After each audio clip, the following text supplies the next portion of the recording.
Kalau kalau menurut saya sendiri sih bukan bukan sekedar sepatu yang dipakai, cuman juga ibaratnya apa ya, yang menghubungkan kita connect ke teman-teman gitu. Kita mendapatkan teman, mendapatkan link segala macam. Santuy ya sobatku yang budiman, ini bukan lapak sepatu di pasar kaget. Yang lagi di display ini cuma secuil dari koleksi sneakers punya Mas Pandu Birmawan. Apa? Secuil? Beneran secuil guys? Karena total dari sneaker koleksi punya Mas Pandu udah tembus di angka 47 pasang. Tahu nggak sih guys, ketertarikan ayah satu anak ini terhadap sneaker udah dimulai sejak di bangku SD. Dimulai dari hobinya yang main basket, makin lama Mas Pandu makin melek sama model sneaker yang ganteng-ganteng. Akhirnya, tepat di tahun 2006 silam, Mas Pandu mulai seriusin hobinya yang doyan koleksi sneaker. Hahaha. Sampai-sampai dia juga lah yang akhirnya mendirikan komunitas Indonesia Sneaker Team. Mantap jiwa.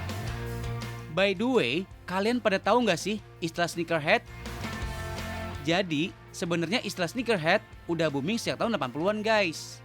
Istilah ini spesial ditujukan bagi pecinta sneaker yang nggak cuma pakai sneaker untuk kebutuhan sehari-hari, tapi juga serius buat ngoleksi. Kita suka jual dulu yang lama, dan itu biasanya yang sepatu lama ada yang harganya makin naik, ada juga yang stagnan. Jadi investasinya ngitungnya dari situ juga. Salah satu achievement Pandu sebagai sneakerhead adalah saat dirinya berhasil menjual sepasang sneaker dengan harga sampai 14 juta rupiah. Sumpah loh, sepokat doang sampai 14 juta mamen. Padahal harga belinya dulu cuma 3 jutaan aja guys. Hahaha. Menang banyak ya Mas Pandu. Guys, jauh sebelum populer sebagai produk fashion, sneaker udah lebih dulu ngehits di kalangan pecinta olahraga. Oh iya, sobatku tercinta, kalian pada tahu nggak sih bedanya sneaker untuk running, nge-gym, sampai yang khusus cuma buat kegayaan? Kalau sneaker running, biasanya punya desain runcing dan ngangkat di bagian depan, soalnya juga empuk, serta ramping di bagian punggung kaki. Dan so pasti enteng guys. Beda lagi sama sneaker khusus nge-gym, terutama untuk aerobik. Karena bakal dipakai buat gerakan high impact, sepatu aerobik wajib punya permukaan sol yang tebal, rata, empuk, plus lentur. Terakhir, kalau buat fashion atau lifestyle doang sih, sneaker yang punya sol rata, super enteng, dan warna yang stunning, udah pas buat dipakai gaya sehari-hari. Buat yang sealiran sama Pandu sebagai pecinta sneaker, pas banget nih. Pandu bakal kasih jurus cara merawat sneaker yang super simple. Pertama, dengan menggunakan cairan khusus pembersih sepatu. Cukup tuang liquidnya ke sikat sepatu. Terus sikat deh secara lembut dan perlahan ke bagian sepatu yang kotor. Cara ini terbilang effortless dan murah meriah guys, dibanding harus bawa sneaker kalian ke tempat laundry sepatu. Cara kedua, lebih gampang lagi nih. Cukup pakai tisu basah alias cleaning wipes yang khusus dipakai untuk lap sepatu. Tekstur kasar pada salah satu permukaan tisu basah bisa sekaligus berfungsi sebagai sikat guys. Cukup dilap aja sepatunya pakai tisu, ntar sepatunya bakalan kinclong lagi guys. Kalau udah pada kinclong, jadi sayang ya kalau dipakai. Maksudnya sayang kalau cuma ditaruh di rak. Tapi nyimpen sneaker di rak juga ada aturannya nih, biar sneakernya nggak jamuran.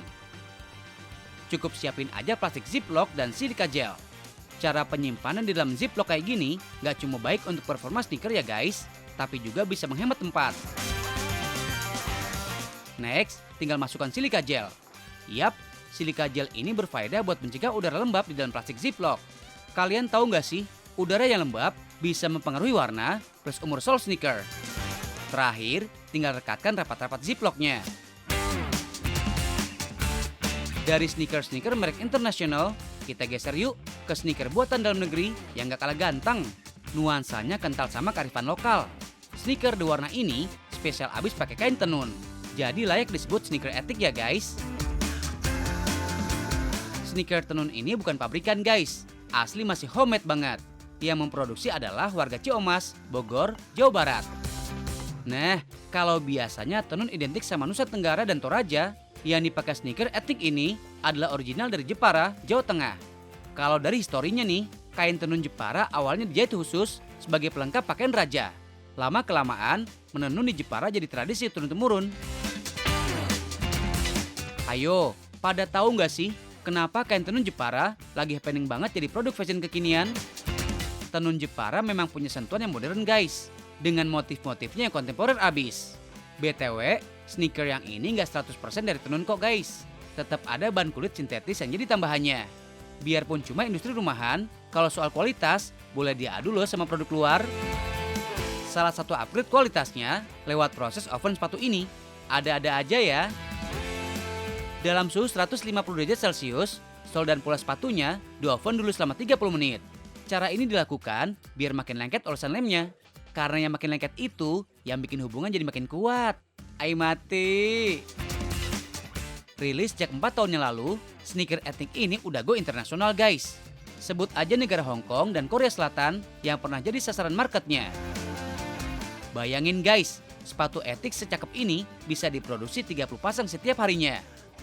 Oh my wow, bener-bener ciamik kan? BTW, dulunya sneaker jadi bagian dalam budaya hip hop dan juga rock and roll.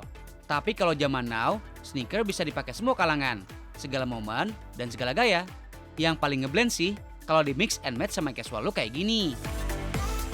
Sekedar saran ya guys, biarpun kelihatan sporty abis, sneaker etik ini justru nggak matching kalau dipakai olahraga. Kalau buat hangout sih masih aman lah. Hahaha.